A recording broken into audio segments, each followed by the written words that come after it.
25 years of broadcasting excellence. Hello, good afternoon, and welcome to the Midday News.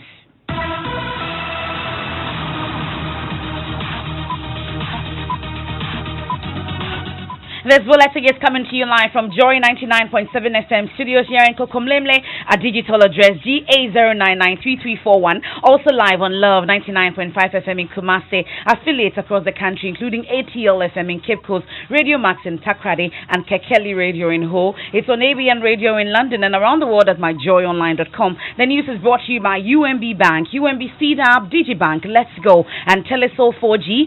Just a touch. In this edition, energy experts point to lack of planning and failure to put in contingencies as cause of widespread outages in the country as consumers continue to experience losses. The whole day, we are unable to work because of the power outages. It is affecting our productivity. Light off no so yabani sana hankrofu ejuma because nima Burkina fo so bolodo fo omo nyina ha omo. Meanwhile, Minority issues 24-hour ultimatum to Energy Minister to publish load shedding timetable or face the likelihood of a vote of censure on them. We'll hear from them shortly here on the Midday News. Also, how the 23 million cedi Tetekwashi Medina Road project ended up costing the taxpayer over 170 million Ghana cedis. We have details from the latest Auditor General's report. Another testimony about how seat belts are lifesavers. In our Arrive Alive campaign today, we hear from former hip life musician Yao Siki, who was abandoned secular music and now an evangelist after a 2013 accident. And my friend also would have been hurt, but because of the seatbelt, if I wasn't in seatbelt, I would have gone out of the car or I would have died. More as the Driver and Vehicle Licensing Authority declares its support for the Joy News Arrive Alive campaign in sport. Ghana's version of Wilder versus Fury in the pipeline as Michael one bullet answer and Sheriff Kwe brace up for a third showdown. An alleged assault on the streets of Sunyang as final funeral rites of late Queen Mother is underway. Details as residents of the city who do not comply with the directive to wear mourning clothes are beating on the streets. We have all that and more coming up here on the Midday News with me, Emefa Apawu. Please stay for details.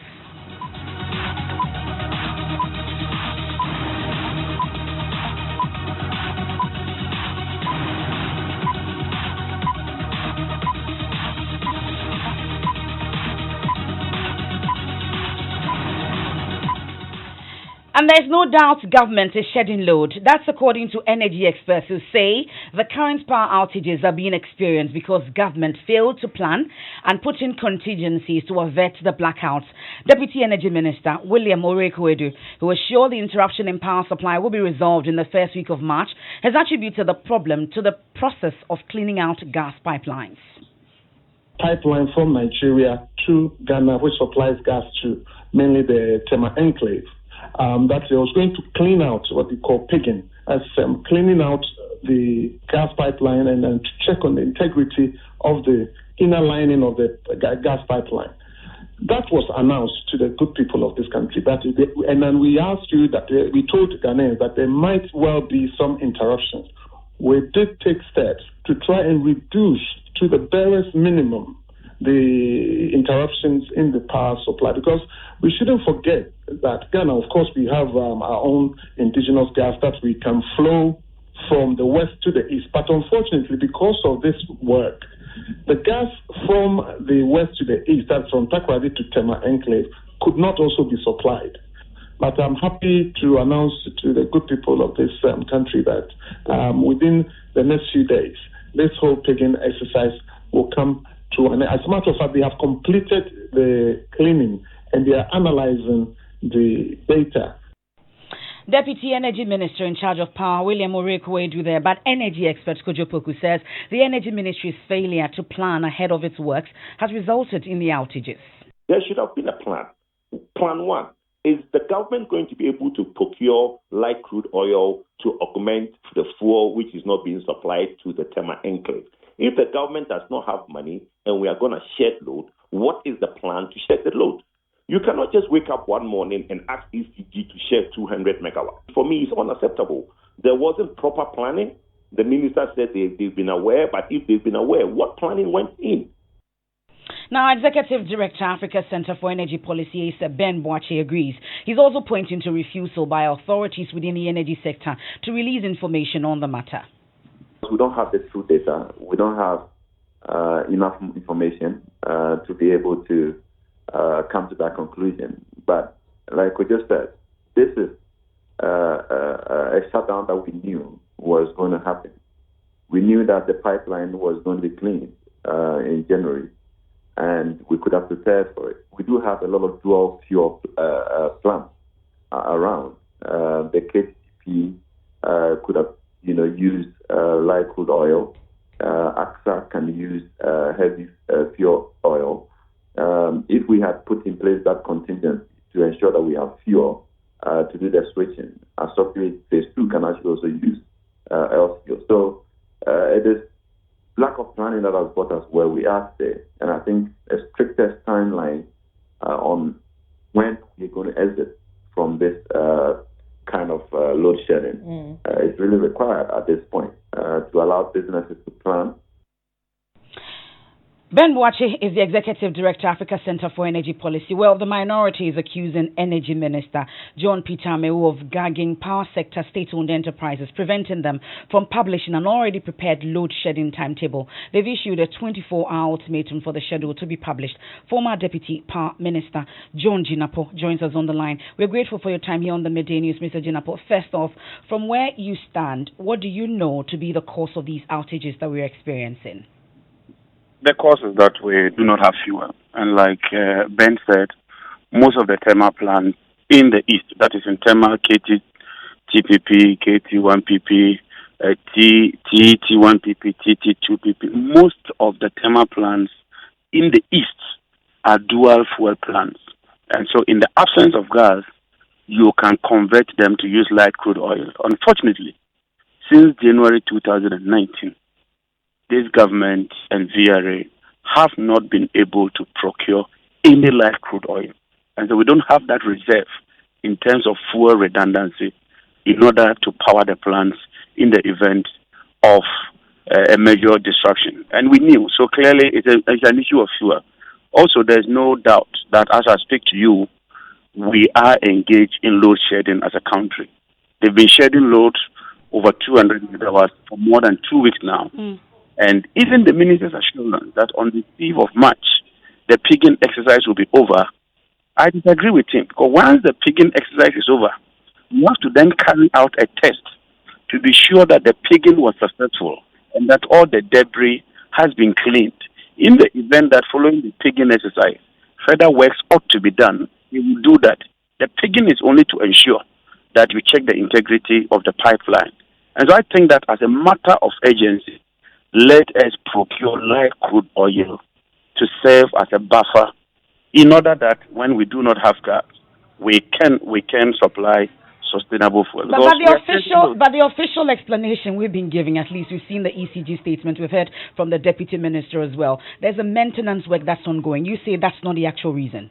That is false. That is false. Read the statement very well. The statement says that ECG will do regular maintenance between 10 to 5 p.m. We are talking of in the night when there is peak load, when you and I, all of us get home, and ECG is no more doing maintenance, and our lives are off. We are dealing with two different issues. One is a regular maintenance, which I commend ECG for publishing. And so this afternoon, you and I, you know that this area will go off, that area will go off because of maintenance. But in the night, when there is peak demand between 7 and 11, when your lights go off, it is because we do not generate enough to meet demand. So there's a deficit. And you say there's an already prepared load shedding timetable that the government has prevented the energy companies from publishing? Yes. They have indicated. They've done the analysis. They've done the simulation. They know, if you want to ask critical, they know which areas ought to be knocked off today. They know the amount of energy that ought to be knocked off today. They know the areas that will be affected today. Other than that, how do they put them off? They have a schedule. Okay. They put the areas off, just that they've refused to publish it. And you've issued a 24-hour ultimatum. What happens after that? We have indicated that we will use the necessary parliamentary processes in accordance with our standing orders. Because, my sister, the matter is simple. Lights will go off today. You, the ordinary consumer, you want to know whether your area will go off or not, so that you will plan. We can discuss the other issues. But if you will take my lights off, it is only fair, it is only proper that you pre-inform me so that I can plan around it. It's as simple as that. We are grateful for your time. That's the former Deputy Power Minister, John Jinapor. Meanwhile, some power consumers are urging government to keep to its promise that the issue will be resolved in the first week of March, as it is taking a toll on their businesses. The whole day, we are unable to work because of the power outages. It is affecting our productivity. Can government tell us something? Because we need to know what's going on so that we can plan well and not make losses. I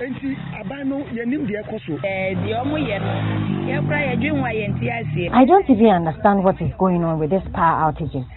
No one has told us anything, and our businesses have been affected. There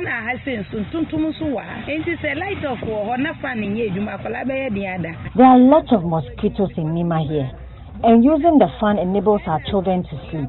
So you can imagine what our children go through with these power outages. I'm a cold store operator, and low voltage is affecting the preservation of fresh meat here. We are unable to power our cold rooms and large coolers, so they should fix the problem immediately. Low current.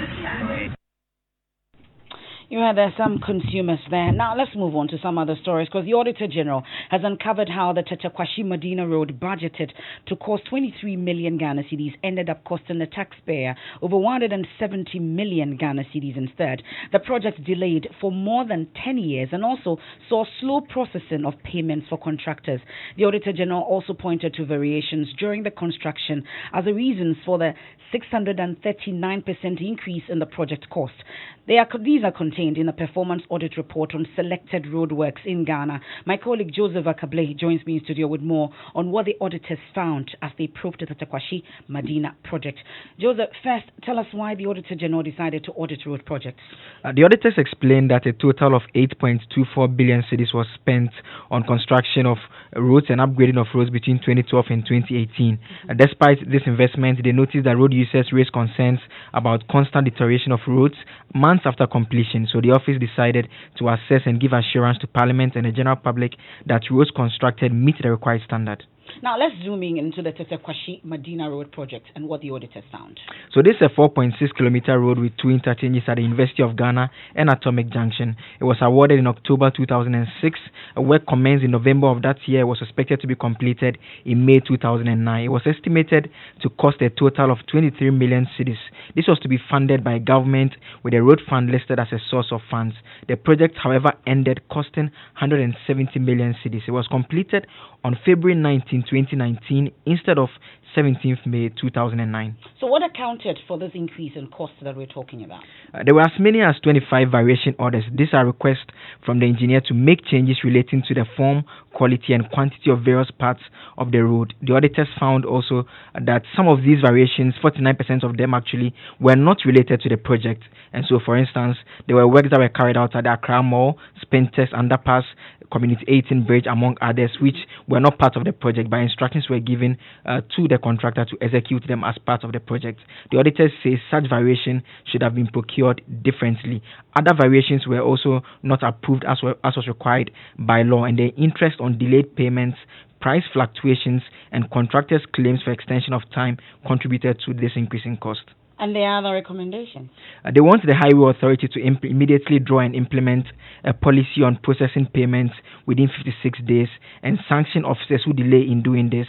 They also want an early stage identification of funding source for all projects to meet cost during implementation.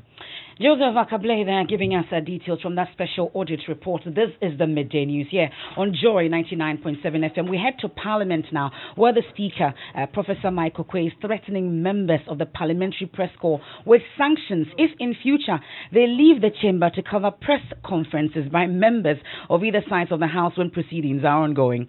He says their accreditation to cover the House could be withdrawn. Majority Leader Osei Chairman Sabunsu a while ago criticized the media on the floor for not staying in the the chamber when the NPP MPs debated the SONA, but rather attended a briefing by Elembele MP Emmanuel Kofi Amabua on the SONA. I was informed later by a deputy whip that indeed a member of parliament who had opted not to be in the house to participate in the debate had engaged the press outside about the content of the president's speech. For which reason the press had followed that member outside. The Speaker, let it be on record that the media are accredited to come and cover proceedings in the chamber. Any group or caucus that will want to engage the press could do so. But normally, Speaker, as we did when we were the minority, we would engage the press before the sittings of the House. Perhaps something dramatic would have happened in the chamber, which may occasion the press following to inquire whatever might have happened. Other than that, if proceedings are going on in the chamber and you are credited to cover proceedings, you don't leave the chamber at the beck and call of an individual member of parliament to cover that member of parliament. Because if the media want to cover proceedings, let it be so registered. I think that they should discharge their responsibilities to the House and not to individuals. Because I want that fairly registered. So that's the majority leader on the floor of the House. Parliamentary correspondent Joseph Opoku-Gakpo joins us with details. I know there's a lot of reaction among the press corps, but what was the reaction by the minority leader on this matter? Funny enough, the minority leader, Hannah Idrisu, backed the position of the majority leader, except to say that the media should bear in mind how the majority leader conducted himself when he was minority leader with regards to this particular matter. I know also that let's talk about the Speaker's instructions to the press corps particularly, because this is very interesting. What exactly did the Speaker say? He says, henceforth, they don't see a situation where there are proceedings on the floor as far as the plenary is concerned, and around that same time, members of both sides of the House are addressing the media on the fringes and having any sort of conversation.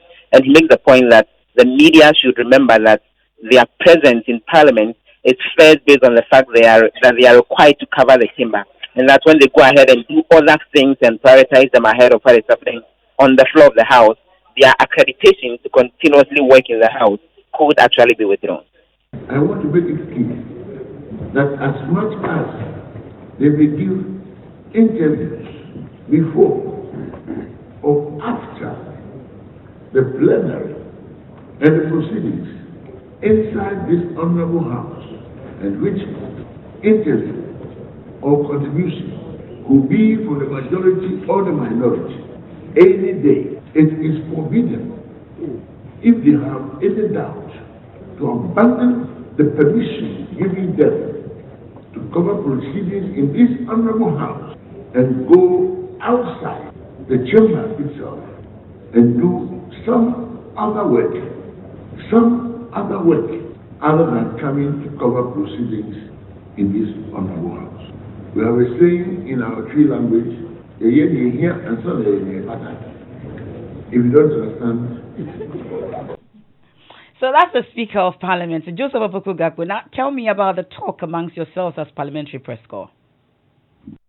Those are disappointed over what they think is an attempt to direct the media on how their work should be done, and to the extent that Parliament thinks that once something is happening in the chamber, no one has the right to talk to any third party. And clearly, this is a conversation I would continue. In fact, the Speaker, in the latter part of his ruling on this matter, directed that this afternoon, the Dean of the Parliamentary Press Corps and the Director of Public Affairs meet him in his office as they deliberate on this particular matter. But a lot of the members of the press corps are clearly disappointed and not happy with the directive from the Speaker. So let's zooming on what exactly then is happening on the floor of Parliament. What are MPs doing, or what are they talking about? The one-sided debate on the State of the Nation address, which some members of the press corps say is not exactly exciting and kind of boring, for which they chased other stories yesterday and is bringing all this trouble.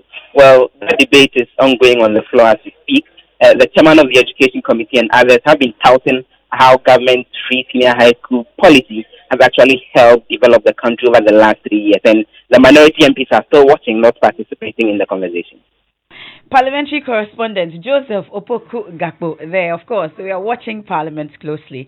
We'll bring you more subsequently. Let's take a quick break. When we return, we'll hear another testimony about how seat belts are lifesavers. In our Arrive Alive campaign today, we hear from former Hip Life musician Yao Siki, who was abandoned secular music and now an evangelist after a 2013 accident. And my friend also would have been hurt, but because of the seat belt, if I wasn't in seat belt, I would have gone out of the car or I would have died.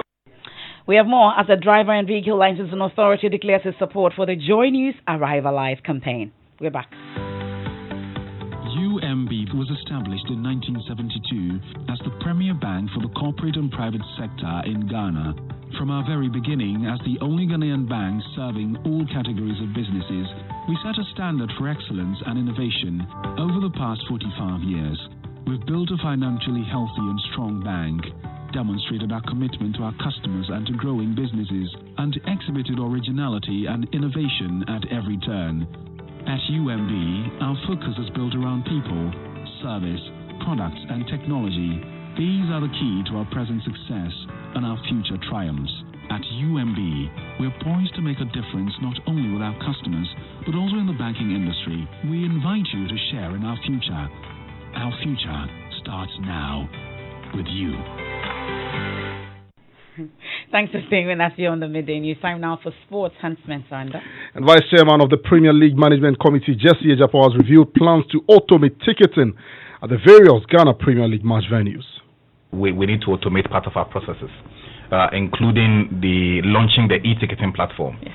Now, we think that what the e-ticketing platform would have done for us is it guarantees people access to the place, and therefore they don't have to fight in the queue.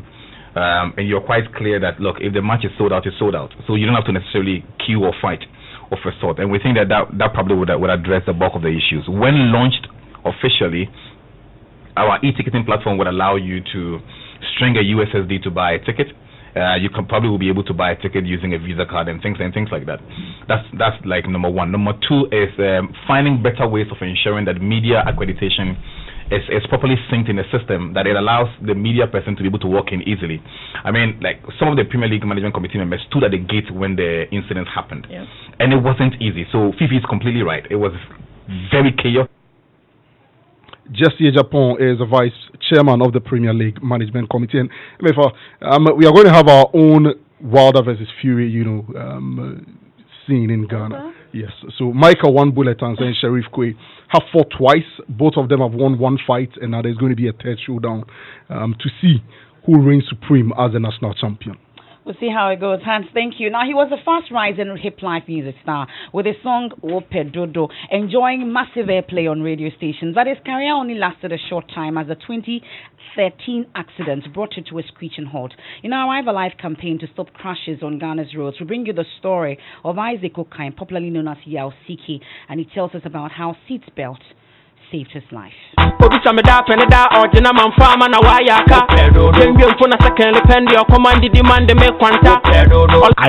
Okain, popularly known as Yao Siki, describes this as his breakthrough song in the Ghanaian music industry. It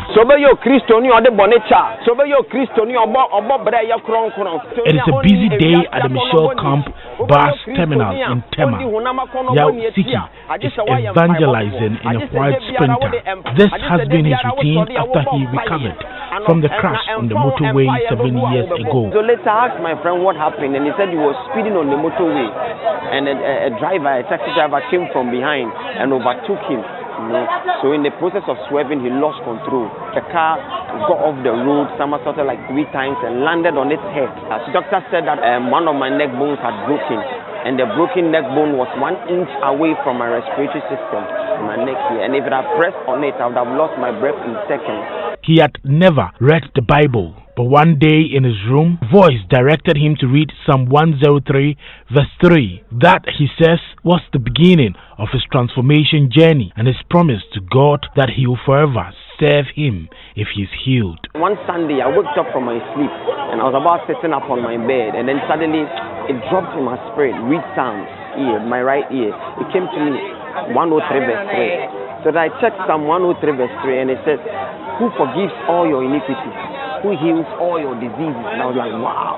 My brother said there was this prophet coming to their church, so they want to convey me. Then by faith, I also rose and went there and were worshiping. For the first time, the presence of God was all over. I felt it, and I became so heavy, and I fell for the first time. So I called my doctor. This is what happened at church today. I want to come for a checkup. Took the first X-ray. They couldn't talk. We didn't say anything for like 30 minutes. He wrote another request. I went. I brought it. It was an X-ray, bigger scan. He took me to his office and stayed it, and then he said, this is complex. Let us stop the operation. No need to go back home. No need to do the operation again. Go back home. I asked him, is he healed? He said, yeah, you're okay. Yausiki believes he was saved by God and his seatbelt. The seatbelt helped. The seatbelt helped. My friend also would have been hurt, but because of the seatbelt, if I wasn't in seatbelt, I would have gone out of the car or I would have died. That's Yausiki's story told by Maxwell Agbagba. Meanwhile, the Driver and Vehicle Licensing Authority has declared its support for the Joy News Arrive Alive campaign. We've been hearing from the Deputy Director in charge of driver training and licensing at the DVLA, Kafui Semevo. He made a number of promises while supporting the Arrive Alive campaign. You can support it too with the hashtag Arrive Alive.